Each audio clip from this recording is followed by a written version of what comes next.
तो फाइनली हम लोग आ चुके हैं पार्ट 4 की तरफ। आई नो कि बहुत ज़्यादा लेट हो चुका है इस पार्ट को रिलीज़ करने के लिए, just because I am little busy. So उसको साइड में रखते हुए अपन सीधे एंड तेज़ी से पार्ट 4 की तरफ चलते हैं, जो कि है अपना what if Goku was sent to Beerus planet. तो जैसा कि आप सभी को पता है कि पिछले पार्ट्स में क्या हुआ था, तो मेरे हिसाब से मेरे को उसके बारे में बताने की कोई ज़रूरत नहीं है। और अगर आपको नहीं पता तो मैंने कमेंट सेक्शन में और अपने डिस्क्रिप्शन में लिंक मेंशन करके रखी, आप पहले जाओ वो 3 पार्ट देख के आओ, फिर उसके बाद ये पार्ट 4 देखना। तो चलिए स्टार्ट करते हैं। और इस 4th पार्ट में मैं मोरो का आर्क कवर करूंगा, जो अपन ने 3rd पार्ट के लास्ट में वीडियो खत्म करते टाइम अपन ने बात करी थी। तो जैसे ही मोरो एस्केप कर जाता है, मीरस अपने ओल्डर ब्रदर से पूछता है कि अब हमें क्या करना चाहिए। तो इसका रिप्लाई देते हुए विस बोलता है कि तुम्हें पता है कि हमारे एंजल्स लॉ कहते हैं कि हमें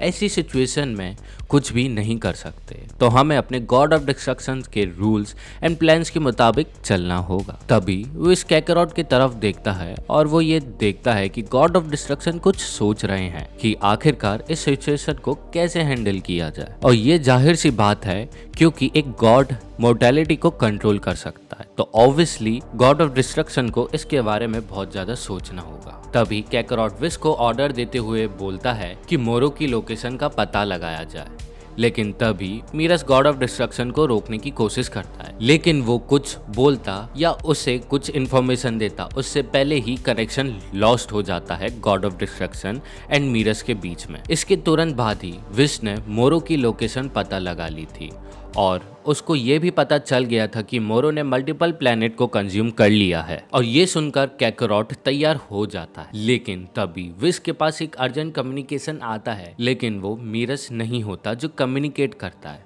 जो कम्युनिकेट करता है वो एक्चुअली में ग्रेट कायोसिन होता है, and he is the only person जिसने मोरो के साथ फाइट करी थी। तो ग्रैंड सुप्रीम काई गॉड ऑफ डिस्ट्रक्शन को एडवाइस देते हैं कि अगर मोरो के पास उसकी सारी मैजिकल पावर आ गई तो वो खूब सारी ट्रिक यूज करेगा, और जो वो ट्रिक यूज करेगा वो खुद को बचाने के चक्कर में नहीं, बल्कि वो कैकरॉट से उसकी पावर चुराने के लिए भी यूज करेगा। तो उसको हराने के लिए एक प्रॉपर प्लान एंड स्ट्रेटेजी लगेगी। मीनवाइल मोरो ईटिंग प्लेनेट आफ्टर प्लेनेट, वो धीरे धीरे करके एक एक करके सारे प्लेनेट को कंज्यूम करते हुए जा रहा था, ताकि से वो अपनी खोई हुई पावर को वापस ले आए। तभी वो एक और प्लेनेट पर जा पहुंचता है, और वो कोई नॉर्मल प्लेनेट नहीं होता है, वो एक्चुअली में प्लेनेट होता है नमेकियंस का, यानी कि द प्लेनेट नमेकियंस, जहां नमेकियंस रहा करते हैं। और इस टाइमलाइन के हिसाब से फ्रीजा ऑलरेडी मर चुका है, तो ये प्लेनेट नमेकियन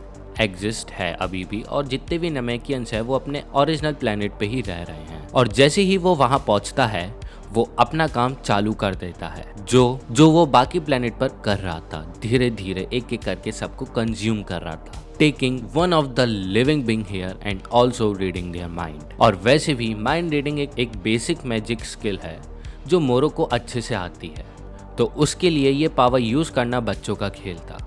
अब मोरो को पता चल गया था कि ड्रैगन बॉल विश ग्रांट कर सकती है, और साथ ही साथ में उसको ये भी मालूम चल गया था कि ड्रैगन बॉल को कैसे एक्टिवेट करते हैं। तो इससे पहले कि नमेकियन मोरो से फाइट करने के लिए तैयार हो पाते, उससे पहले ही मोरो नमेकियन को एक एक करके कंज्यूम करता जा रहा था। और वैसे ही नमेकियंस अपने एग्जिस्टेंस को एंड होते हुए अपनी आंखों से देख रहे थे, और वो कुछ भी नहीं कर पा रहे थे।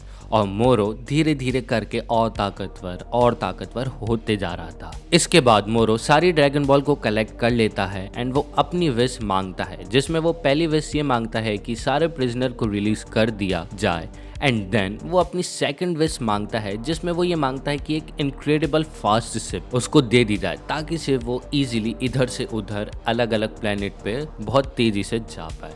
एंड वो अपनी 3rd एंड लास्ट विश में ये मांगता है कि उसको एक गाइड चाहिए जिसको सारे प्लेनेट की जानकारी हो। अब इसके बाद मोरो प्लेनेट नैमिक को भी निगल लेता है एंड वो तैयार हो जाता है किसी से भी लड़ने के लिए, यानी कि मोरो अपनी फुल पोटेंशियल तक ऑलमोस्ट आ चुका है। उसको लगभग 1 या 2 प्लेनेट और कंज्यूम करने होंगे अपनी सारी की सारी शक्तियों को वापस अनलॉक करने के लिए। वहीं दूसरी तरफ काई कैकरॉट को समझा रहे होते हैं कि आखिरकार वो मोरो को कैसे हरा सकते हैं, एंड साथ ही साथ में वो सुप्रीम काई को एक रेल में छोड़कर आ जाते हैं क्योंकि उनकी death equals to god of destruction की डेथ, तो उनको भी प्रोटेक्ट करना बहुत मेन टास्क था। लेकिन तभी कैकरॉट बोलता है कि मेरी पावर मोरो की जादुई शक्तियों से ज़्यादा ताकतवर होगी, लेकिन कायोसिन मना कर देते हैं कि मैं तुम्हारी इस बात से सहमत नहीं हूँ, और वैसे भी मोरो के खिलाफ कोई भी अटैक उसको और भी ताकतवर बना सकता है,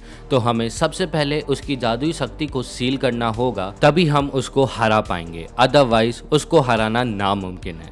तभी कैकरॉट विश से बोलता है कि मुझे तुम अभी ये बताओ कि मोरो कहाँ पर है, तो विश बताता है कि अभी किसी और प्लेनेट पर चला गया है और उसने अभी तक 5 और प्लेनेट को खत्म कर दिया है। और ये सुनकर कैकरॉट का गुस्सा और बढ़ जाता है एंड वो बावला होने लगता है मोरो को मारने के लिए, क्योंकि उसको अपने यूनिवर्स का ये हाल देखते हुए बहुत तकलीफ हो रही थी, यानी कि वो अपने यूनिवर्स से बहुत ज्यादा अटैच्ड हो गया था। तभी कैकरॉट पूछता है क्या तुम चलना चाहोगे, तो काई मना कर देता है और बोलता है कि नहीं, मैं यहीं रुकना पसंद करूंगा, इन केस कुछ गड़बड़ हुई तो मैं आपका सपोर्ट करूंगा।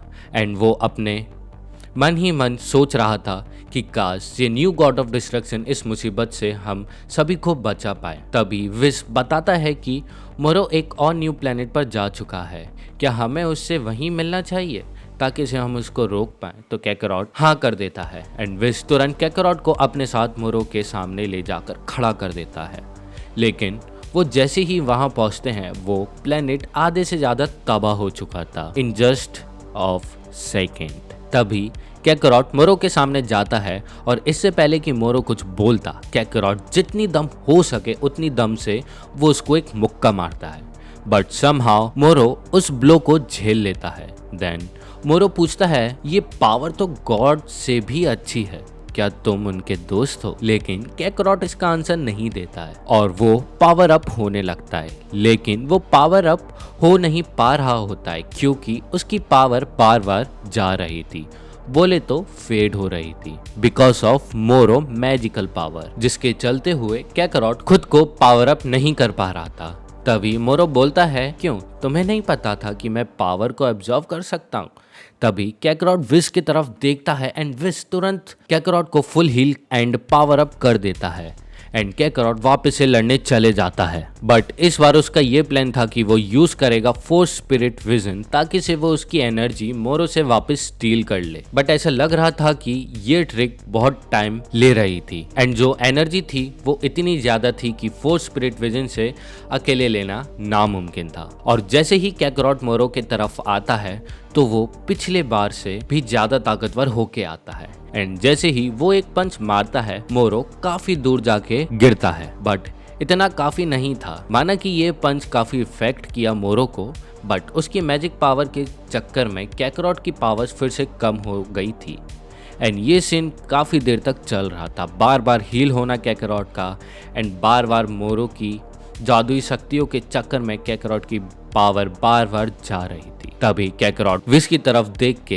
एंड इशारा करता है कि तुम वो शॉट तैयार करो, तो विश समझ जाता है कि कैकरॉट आखिरकार कहना क्या चाह रहे हैं एंड उनका आगे का प्लान क्या है। तभी विश कैकरॉट को हील करता है एंड उसी टाइम पर उसको स्वॉर्ड पकड़ा देता है जो एकदम जेड स्वॉर्ड की तरह दिखाई दे रही थी। तभी मोरो को थोड़ा टाइम लगता है वो सारी एनर्जी को एक जगह लाने के लिए, तो उतने ही टाइम में कैकरॉट खुद को अल्ट्रा इंस्टेंट में बदल लेता है, बट सिर्फ कुछ टाइम हुआ था वो एनर्जी इकट्ठा करते हुए एंड कैकरॉट को यूआई में कन्वर्ट होते हुए उतने ही देर में कैकरॉट मोरो को बीच से चीरते हुए निकल जाता है एंड वो उस ब्लेड में सील हो जाता है। जैसे बीरस ने एल्डर को जी शॉट के अंदर सील कर दिया था, वैसे ही मोरो भी उस जी शॉट के अंदर सील हो जाता है। बट सिर्फ इतना ही नहीं, कैकरॉट को ऑलरेडी एक सीलिंग टेक्निक आती है जो उसने विश के साथ ट्रेनिंग करते टाइम सीखी थी, लेकिन उसको यूज करने के लिए कैकरॉट को बहुत ज्यादा टाइम लगता और उसके पास इतना टाइम नहीं था क्योंकि मोरो की मैजिकल पावर ओवर पावर्ड हो रही थी कैकरॉट के सामने। तभी कैकरॉट ब्लेड को विश की तरफ फेंकते हुए बोलता है कि इसका ध्यान रखो, इसको मैं अपने प्लेनेट पर पहुंच कर देखता हूँ एंड जैसे ही वो प्लेनेट पर आते हैं वो ग्रेट लॉर्ड को इन्फॉर्म करते हैं कि मोरो is defeated and great Lord कैकरॉट से अपोलोजाइज करते हैं कि मैंने आपकी शक्तियों पर शक किया। एंड कैकरॉट बोलता है इसमें कोई बात नहीं, बट एक काम करो कि तुम सभी काई एक दूसरे के साथ मिलकर यूनिवर्स को वापस वैसा बना दो जैसे पहले था मोरो के आज़ाद होने से। तो ये बात सुनकर लॉर्ड कैकरॉट के सामने झुकते हैं एंड वो वापस अपने रेल्म ऑफ कायोसिन में चले जाते हैं। एंड तभी कैकरॉट विस्क से वो स्वॉर्ड मांगता है एंड वो उस स्वॉर्ड को अपने प्लेनेट पे लगे हुए सबसे बड़े पेड़ में घुसेड़ देता है एंड मोरो अब हमेशा के लिए गॉड ऑफ डिस्ट्रक्शन के प्लेनेट पर कैद हो चुका है। और अगर अब कोई मोरो को आज़ाद करने की कोशिश करेगा तो उसे एक ऐसे सागर से भिड़ना होगा जो शक्तियों से भरा पड़ा है, बोले तो गॉड ऑफ डिस्ट्रक्शन कैकरॉट। तो ये था 4th part of what if Goku was sent to Beerus planet, जिसमें हमने कवर किया मोरो आर्क। और अगर आपको नेक्स्ट पार्ट जो कि अपना पार्ट 5 रहेगा, और वो अपना पार्ट 5 जो है वो आखिरी पार्ट रहेगा, वो अगर आप देखना चाहते हैं तो सब्सक्राइब जरूर करना और नोटिफिकेशन का बेल आइकन को भी क्लिक कर देना ताकि से हमारी लेटेस्ट वीडियो आपको अपडेटेड होती रहे। और अगर आप में से कोई जुजुत्सु काइसन, वन पीस या फिर और अदर अनाइम्स देखते हैं तो उसकी भी हम वीडियोस बनाते हैं। मैंने उनकी भी videos latest chapter of mangas of every anime मैंने कवर करके रखी हैं, तो आप जाके उनको भी चेक कर सकते हैं। तो मैं आपको मिलता हूँ नेक्स्ट वीक एक अगले चैप्टर के साथ जो कि अपना लास्ट चैप्टर रहेगा। तो जब तक के लिए सायोनारा।